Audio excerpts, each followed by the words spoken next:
देश में राहुल गांधी जी ने मुद्दा उठाया है, ये एक ऐसा मुद्दा है जिससे पूरा देश प्रभावित हुआ है। पूरे प्रदेशों के चुनाव इस वोट चोरी से प्रभावित हुए हैं और हम तो मांग करते हैं राष्ट्रपति महोदय से, इलेक्शन कमीशन ऑफ इंडिया से, कि ये इस तरह के जो इलेक्ट्रोल जो लिस्टें हैं उनकी पुष्टि की जाए और किसी भी आदमी का वोट जो वहाँ नहीं रहता, स्थायी रूप से नहीं रहता,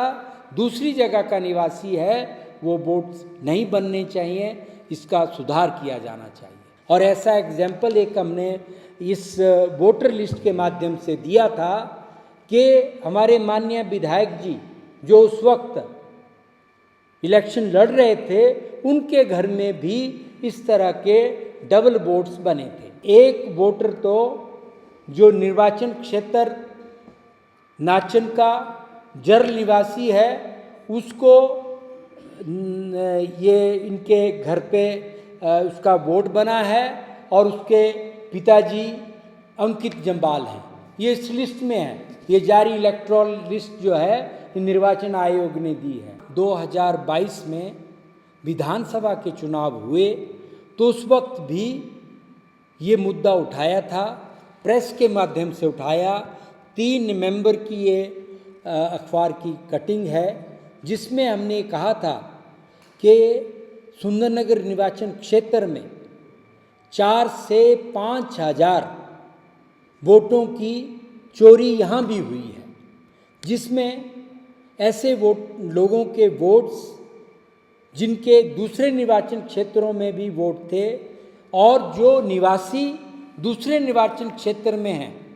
सुंदरनगर में नहीं रहते, उनके वोट यहाँ बने थे। एक एक मकान में 60-60 आदमियों के, 40-40 आदमियों के वोट्स बने हैं। नाचन क्षेत्र के, बल्क क्षेत्र के जो लोग सुंदरनगर में नहीं रहते, उनके वोट यहाँ बने हैं। हमने उस वक्त भी निर्वाचन अधिकारी से और इलेक्शन कमीशन से इस शिकायत को किया था, लेकिन उन्होंने इस बात को कह दिया कि अब इलेक्ट्रोल जो लिस्ट है वो जारी हो गई है, अब इसको अमेंड की नहीं किया जा सकता। बिहार में उठाया गया मुद्दा और ये उच्चतम न्यायालय तक पहुंचा और जो डिलीशन और एडिशन की बात थी वो कोर्ट ने जब स्वीकार कर दी, तो अब बीच में इसमें ये कहना कि इन्होंने बनाए थे, पुष्टि तो इस बात की होती है कि कोर्ट के कहने पर, माननीय